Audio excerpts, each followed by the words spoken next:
Mothership to Skipper. Do you read me? Over. Yeah. Please contact Maureen. It's time for church. Hello, Maureen. I think it might be time for church. Please come down. Bye-bye. Hello, Maureen. I think it might be time for church. Please can you come down? Bye. Okay, I'm going. Over.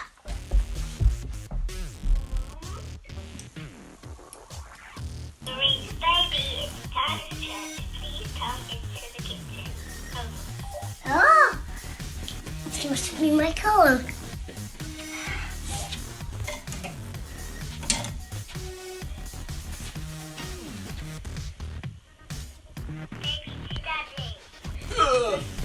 Time for church. Okay, I'm coming. I'm coming.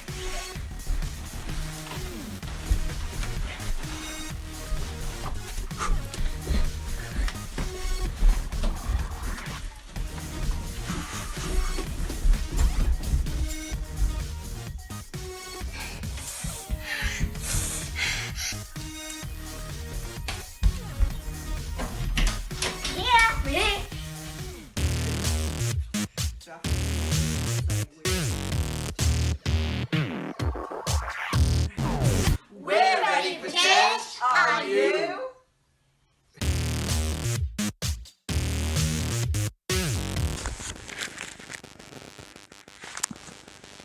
Welcome to All Sorts. If you're joining us for the first time, you're very welcome. Croeso cynnes I chi gyd. We're going to be looking this morning at the next part in the story of Jesus. It's a really exciting part. Last time we left it, and Ali was introducing us to Jesus coming into Jerusalem, riding on a donkey. Today we're going to be looking at what happened next, and particularly we're going to be focusing on the cross.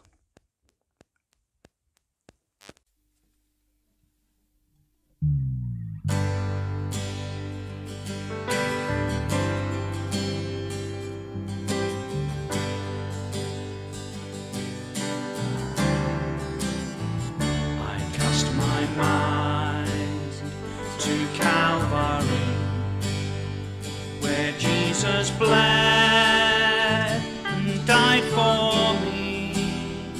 I see his wounds, his hands, his feet, my Saviour on that cursed tree.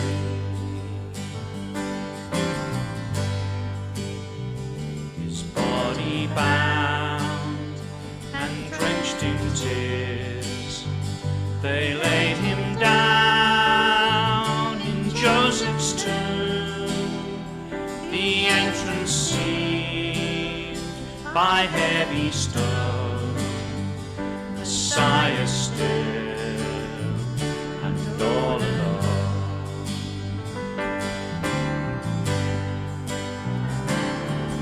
Oh, praise the name of the Lord our God.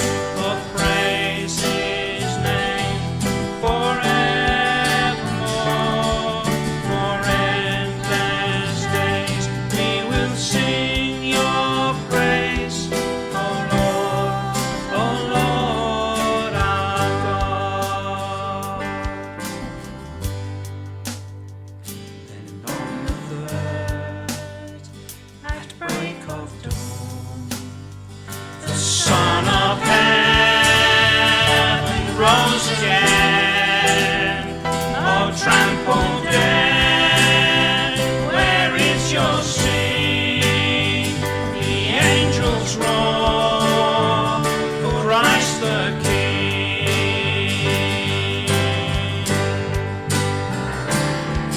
Oh, praise the name of the Lord our God. Oh, praise his name forevermore. For endless days we will sing your praise, O Lord our God.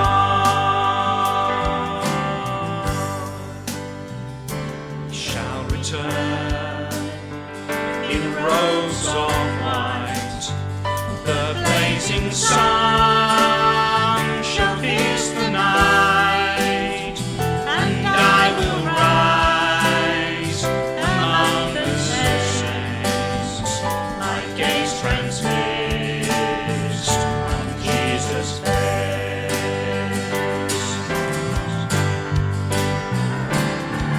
Oh, praise the name of the Lord our God.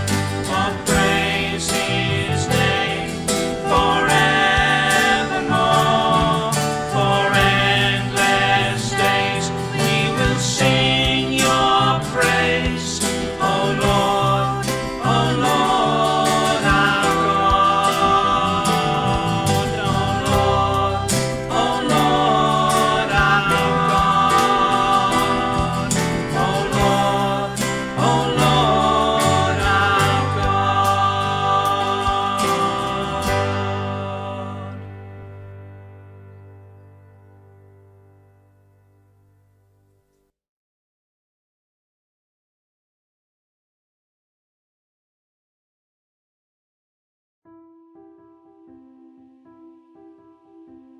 Jesus was having a special meal with his friends. He knew it would be their last meal together. Jesus wrapped a towel around himself and poured water into a bowl. The friends did not know what he was going to do. Jesus did something very special. He went to each of his friends and washed their feet. Then he carefully dried them with a towel. Jesus said to his friends, "Remember that I love you very much. I want you to love each other, just like I love you. Then people will know you are my friends." Jesus' friends knew they must follow what Jesus did and love other people. "It's Passover," Jesus told his friends. "Time for our special meal." When the meal was ready, Jesus said, "This is the last Passover meal we will eat together. Soon, some sad things are going to happen." Jesus held a loaf of bread and broke it into pieces. "Thank you, God," he said, and gave it to his friends. "When you eat this," he told them, "I want you to think about me." After the meal, Jesus held another cup of wine in his hands. "Share this," he said. "Soon, someone in this room will choose not to be my friend anymore." His friends looked at each other amazed. "Who is it?" they wondered. "Jesus, I will always be your friend," said Peter. Jesus was sad. "Tomorrow," he said, "before the cockerel crows for a new day, you will have said 3 times you don't know me."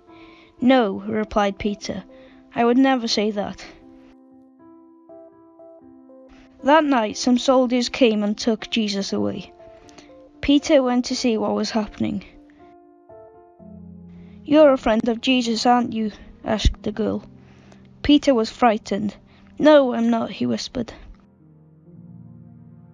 The girl told the man, "I'm sure he's a friend of Jesus."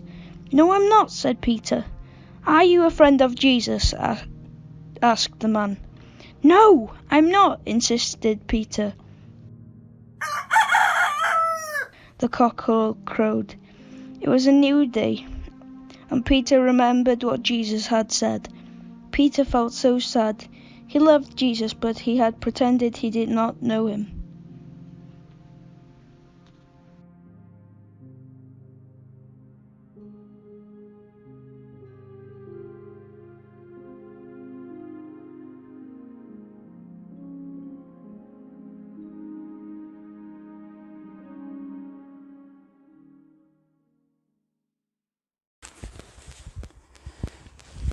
If you knew that if you went to a particular place, something bad would happen to you, would you go there? I bet you wouldn't. Or if you knew that a particular friend or acquaintance or family member was going to let you down, would you still behave the same towards them? Maybe not. Well, when Jesus came into Jerusalem, he rode in on a donkey and there were big crowds there. And a short while later, he sent 2 of his disciples to go and set up a room ready for them. And he gave them, it was quite a miracle in how they came by that room. but he gave them very specific instructions as to how to find the person that looked after it. And they followed his instructions and they found the room and they got everything ready. And then Jesus and the rest of his disciples arrived. And they began to celebrate the Passover meal together. We sometimes call this the Last Supper. And as they were sitting there eating, Jesus did something outrageous. He got up from a table, put a towel round his waist, took a bowl and poured some water into it and began to wash their feet. And most of them were a bit astounded but didn't really know what to say. And after all, he was the master. He knew what he was doing. But Peter said, "You're not going to wash my feet. I should be washing yours," was what he was thinking. "If you're going to wash my feet, then wash all of them." Jesus says, no, Peter. This is the way it's supposed to be. And then he sat down and he said to them, "Do you understand what just happened? I'm the master, and I just did this to serve you. It was the worst job possible. All that horrible muck on your feet. Follow my example. Do the kinds of things for each other that I've done for you." Now, the amazing thing about that story is who was there. In the room were all of the disciples. That includes Peter, who a short while later is going to betray. He's going to deny him, and Judas, who's about to betray him. And yet Jesus still washes their feet. He still bothers with them, because that's what he's like. And he's the same with us. He knows that we're going to let him down, and yet he still bothers with us, because Jesus is the Lord of second chances. That's what he's all about. And of course, in that Last Supper too, as they shared the meal, he took the bread and he broke it and he gave it to them and said, "This is my body." And he took the wine and he passed it round and they all had something. He said, "This is my blood." And that began something that we continue even today. We call it communion. And Jesus says that we should do that to remind us of what he's done for us. Paul, writing to the Corinthians, in 1 Corinthians chapter 11, says this. He says, "Every time you eat and drink this cup, you are announcing the Lord's death until he comes again." So there we are, a last meal together. And then they went out and they went to a garden. And in that garden, Jesus prayed. And he prayed a difficult prayer. He said, "Father God, this is difficult what's coming." Because he knew he was going to be dying on a cross. He said, "But not what I want, but what you want must happen." That's a brave prayer, isn't it? I wonder if you're willing to pray like that. Father God, let whatever you want happen, even if it's going to be hard for me. Jesus was prepared to do that. And he was prepared to do that for us.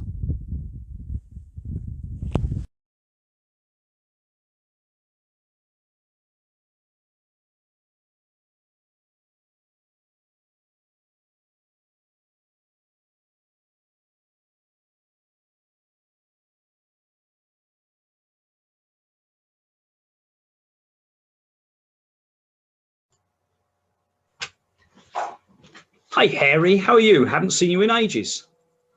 I'm fine, thanks. I've been really busy. Really busy? What have you been doing? Yeah. I've been out on my bike, terrorising the neighbours. Aren't you supposed to be at home doing your schoolwork and online lessons? Oh yeah, that too. I don't like it though. Online lessons? I don't like any of it. I don't like schoolwork.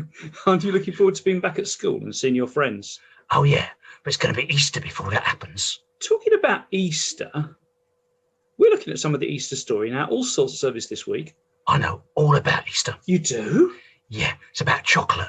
We have chocolate eggs and we stuff our faces and we feel sick and then we have more and more. Actually, Harry, while it's good to have Easter eggs, it's not actually what Easter is all about. Isn't it? What's it about then? Well, it's about Jesus. And it's about you. Me? Me? That's right. At Easter, we remember that Jesus died on the cross. What's that got to do with me? He died on the cross. You just said that. Let me finish. He died on the cross. Because he'd done something really bad and he deserved it. Jesus was perfect. He never did anything bad at all. Wow, how did you do that? I do bad things all the time, like throwing mud at Will next door and riding my bike on Mr. Jones's vegetable patch and all sorts of Jesus things. never did any of those things, Harry. In fact, he never did anything wrong. So why did they put him on a cross then? Because he was taking the punishment for the bad things that you've done, and me, and everyone else. That was a lot of bad things for one person. It is. But that was God's great plan. Jesus died, and he took the punishment so we don't have to. Right. And that means that we can now be friends with God, because all the bad things that we've done aren't in the way anymore. So how does that work then? Oh, that's simple. Whenever we say sorry to God Sorry. for the bad things we've done, Right. he forgives us, Oh, yeah. because Jesus has already taken our punishment. I see. Andy, Yes, Harry? that's better than chocolate, isn't it? Yes, Harry. That's loads better than chocolate. I think I like Easter. Anyway, I can't sit here talking to you all day. I'm going out on my bike. Bye. Bye. Be careful.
Just how much you love me, you'll never let me go. You'll never let me go.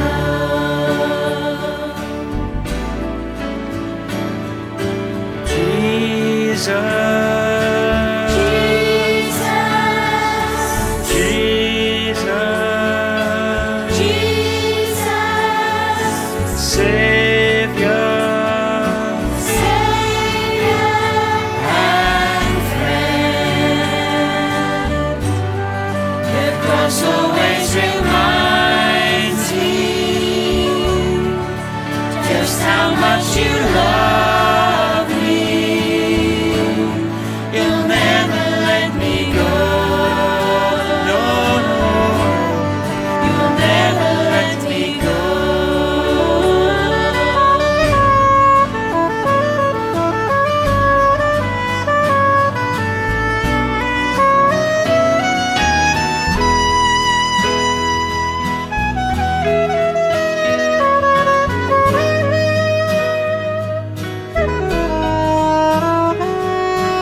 on.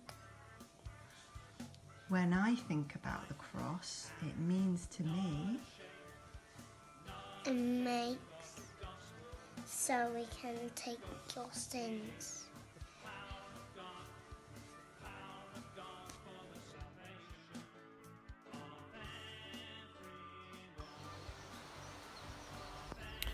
When I think about the cross, this is what it means to me. As Jesus gave up his last breath, the earth shook and cracked open. The curtain in the temple tore from top to bottom, and that very last barrier between God and me was removed, and heaven touched earth.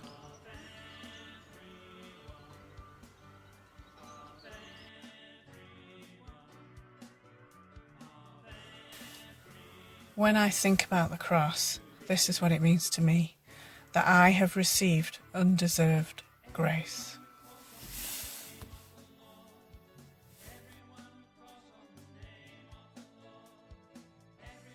Pan dwi'n meddwl am y groes, dwi'n meddwl am Duw yn marw dros ein pechodau.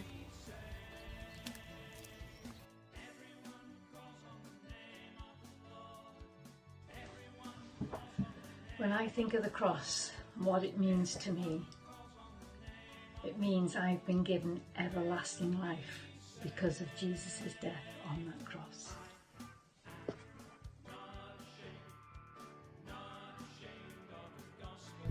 Pryd dwi'n meddwl am y groes, dwi'n ddiolchgar fod Iesu wedi marw dros ni mwyn ni cael bywyd da.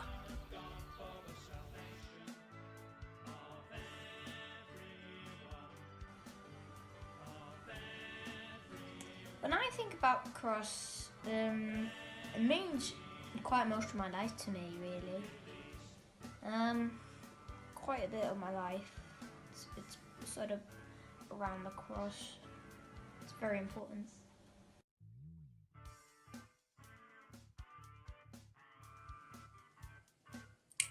When I think of the cross and what it means to me, it's always John 3 verse 16. For God so loved the world that he gave his one and only Son. His only Son, his child, Jesus.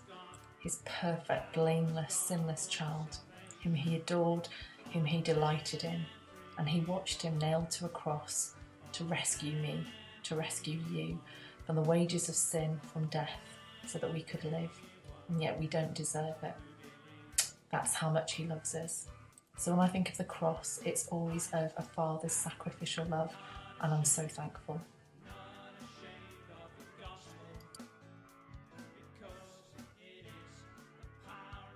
Pan dwi'n meddwl am y groes, dwi'n meddwl bod Iesu'n rhoi ail gyfle i pobl.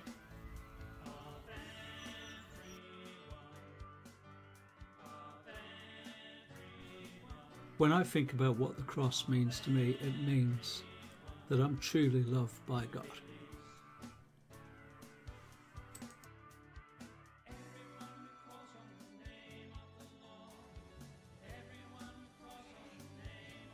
When I think about the cross, this is what it means to me.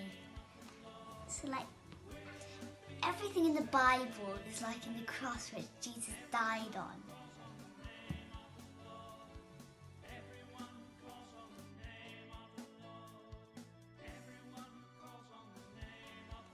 When I think about the cross, this is one of the things that it means to me. That God gave everything. He didn't hold anything back in order to save me.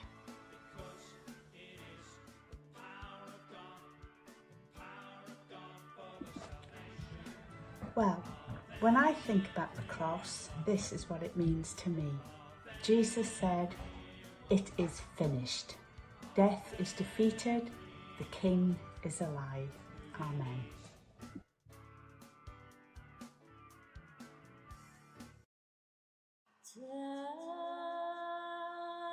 Some people did not like Jesus talking about God. They sent soldiers to take him away. The soldiers gave Jesus a big, heavy cross made out of wood. Jesus had to carry it out of the city to a hill nearby. The soldiers put Jesus on the cross and stood it up in the ground. A long time went by. It hurt Jesus a lot to be on the cross. The soldiers stood on guard. Many other people came to see what was going on. Jesus talked to God. "Father," he said, "forgive these people for doing this to me. They don't know what they are doing." And then Jesus died. It seemed like the end of everything, but God had other plans. In a few days' time, something would happen, something amazing and fantastic and wonderful. And Jesus would be alive again, forever.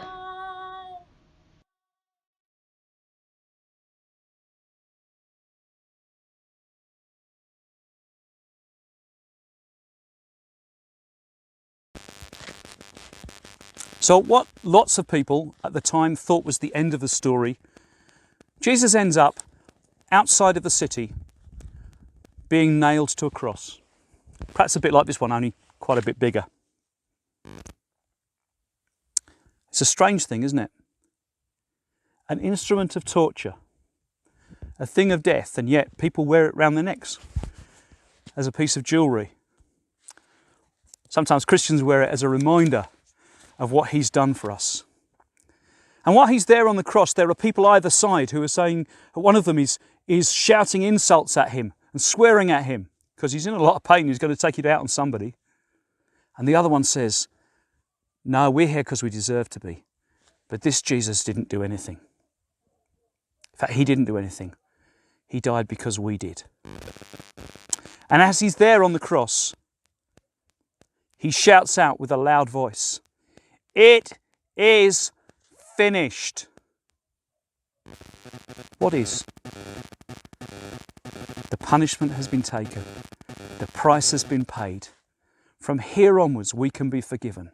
And at that moment, in the temple, inside the city, the big curtain that separates the place of God's presence from where all the people are outside it is ripped in two, not from the bottom by people. It's a very tall curtain. And it's torn in two from the top to the bottom.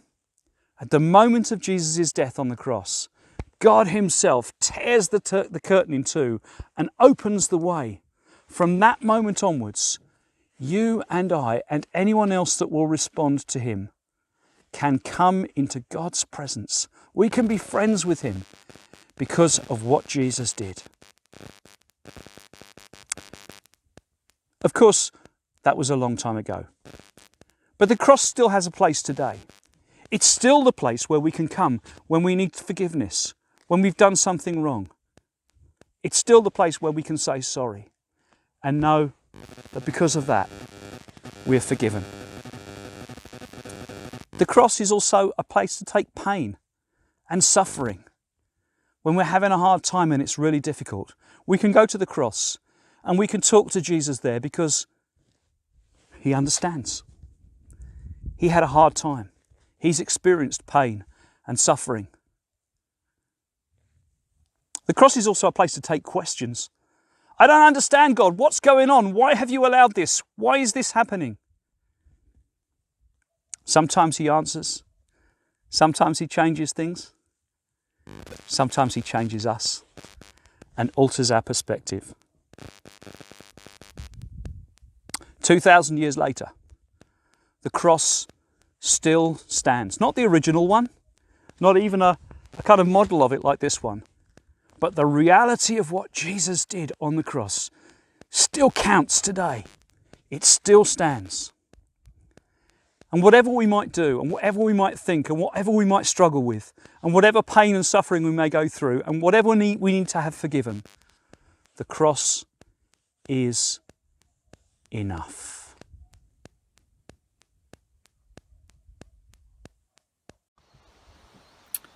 Let us pray. Dear Lord Jesus, thank you for dying in our place on the cross. What was done to you was so awful, and the pain you endured so horrific, but still you gave yourself willingly. You stepped down from your kingdom in heaven, putting aside all your glory to come and experience life like we do, as a human being, feeling what we feel, pain and loss, joy and comfort, excitement and frustration. You lived a perfect life so that it could pay the price for all our sin. We're humbled by how far you stooped down and how much love you must have for us. Thank you doesn't seem enough. We will never stop thanking you. Thank you for your amazing love. Thank you that you've promised that you are with us always, even in this very moment. You are wonderful, Lord Jesus. Amen.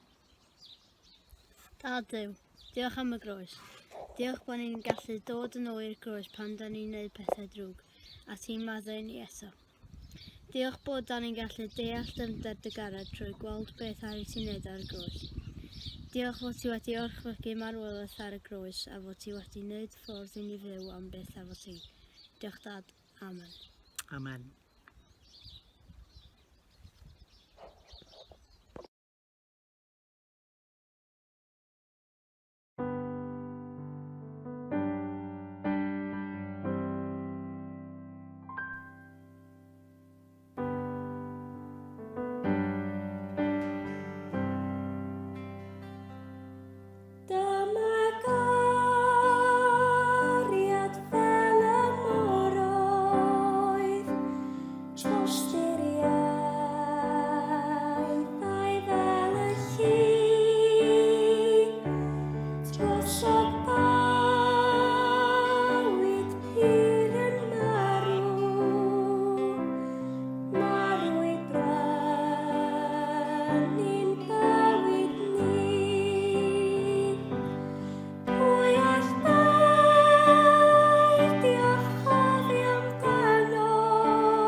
As we finish up, let's say our church prayer together. It's going to be on the screen and you can say the words in English or in Welsh, whichever is up to you.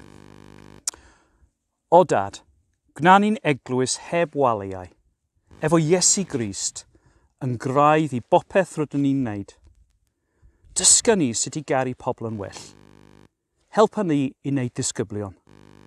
Ysbryd glân, arfoga ni a gyfrad fwy o ffydd yn ein cymunedau. Cadwa ni I dyfu ac aeddfedu yn o ti. Amen. Well, thank you so much for being with us this morning. We're going to finish up with the grace together, but we're not going to say it as we usually do. This is a little bit of a nudge to Norman and Janet. We're going to sing the grace together this morning. Enjoy.